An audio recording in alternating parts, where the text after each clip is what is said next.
You've spent years doing all the hard work, stacking sats, withdrawing your Bitcoin from the exchange into self-custody. Maybe you even run your own node. You've built a fortress around your Bitcoin. But here's the thing that nobody wants to talk about. If something happens to you tomorrow, a car accident, a heart attack, whatever the case may be, could your family actually recover any of your Bitcoin? Do they even know that it exists? In this video, I'll break down exactly what happens to your Bitcoin when you die, why it is different from every other asset you own, and what you can do about it before it's too late. And stick around to the end because I'll give you a framework that you can action this weekend. Now, when your grand died and left you a property, what happened? The lawyer read the will, and after obtaining a death certificate and a grant of probate, the property was transferred from her name to you. Maybe it even took a few months, but the house wasn't going anywhere. Now try that with Bitcoin. Bitcoin is a bearer asset. There's no bank to call. There's no customer service to ring.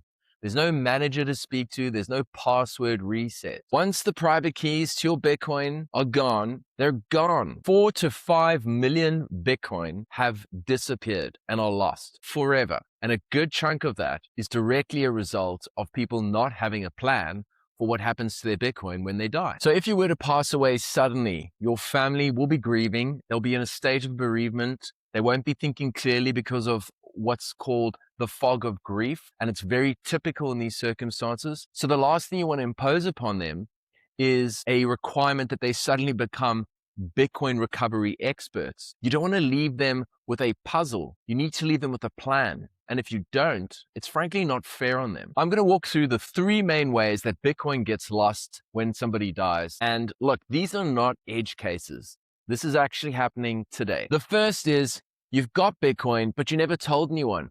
It sits quietly in a drawer. You've withdrawn it into self-custody, but you didn't tell anyone. Unfortunately, in that case, you've donated your Bitcoin to the network. In other words, no one will recover it ever. And everyone else's Bitcoin will become a little bit more valuable. The second is that your loved ones might know about your Bitcoin, but they just can't access it. If you left a Coldcard in your drawer, but you never gave instructions how to actually open the Coldcard and you didn't back up your seed phrase, then unfortunately they know that you've got Bitcoin, but they can't ever access it. And the third is they've got knowledge of the Bitcoin, they can actually access it, but they haven't been educated on what this thing is and how it works. And so they mess it up. They trust the wrong person and the Bitcoin gets stolen, or they send the Bitcoin to the wrong address because they don't understand how it works. Each of these is a different failure mode. And most people have not even solved one of them. And here's where I think people get things quite wrong.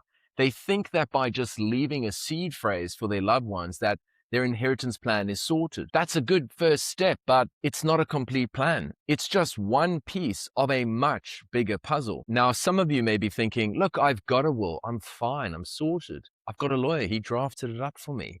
And to that extent, I want to congratulate you because you're in the minority of people that actually have a plan. 76% of adults in the US do not have a will. Probably less than half of Australian adults have a will. You've done well. You're ahead of the pack. But here's how Bitcoin breaks the traditional system when it comes to wills in the States. So a standard will says something along the lines of, I leave my assets to my wife, Jane. And that's great. But with Bitcoin, it doesn't work that way. You need to provide additional context and information, not only identifying the fact that you've got Bitcoin, but how to physically access it. What hardware are you using? What is the PIN? Is there a passphrase? And there's a host of other pieces of information that you need to provide in order to gain access to the Bitcoin. In that sense, the legal document that disposes of your assets, your will, is completely disconnected from the technical reality of Bitcoin, which is I need to relay information relating to my private keys and my setup to access my Bitcoin. As a former lawyer and a Bitcoiner, I've actually seen both sides. And what I can tell you is that traditional wills simply don't accommodate digital bearer assets like Bitcoin. You have to bridge the gap between the legal, which is the will,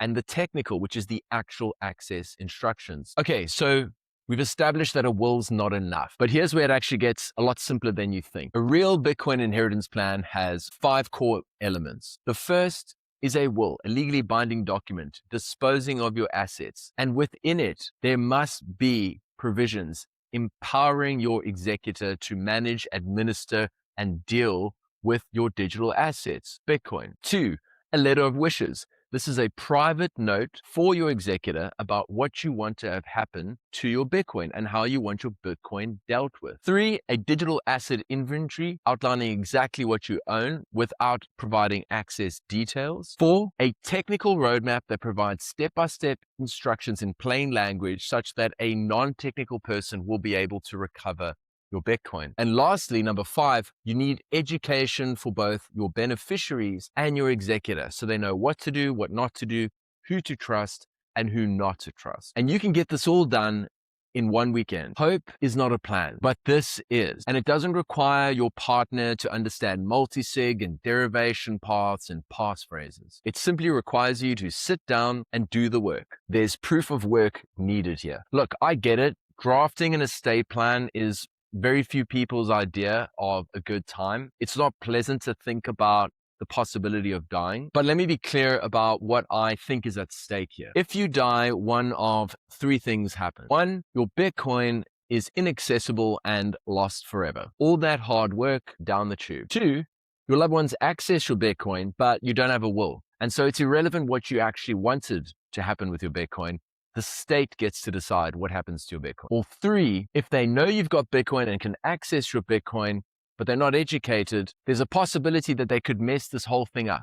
Trust the wrong person, send it to the wrong address, and all the work you'd have done is in vain. Every day that you don't have a plan is a day that your sats are at risk of disappearing with you. Now, you took the responsibility, the radical personal responsibility of becoming your own bank, of taking your Bitcoin into self-custody, and that's the hard part. This is the easier part. Self-custody without an inheritance plan is an incomplete plan. Don't make your family pay the price for failing to do this one thing. So, to recap, Bitcoin is a bearer asset. If the keys are gone, the Bitcoin is gone. A regular will is simply not sufficient. You need 5 documents: a will, a letter of wishes, a digital asset inventory, a technical roadmap, and a beneficiary and education guide. I promise you a simple framework, and that's it.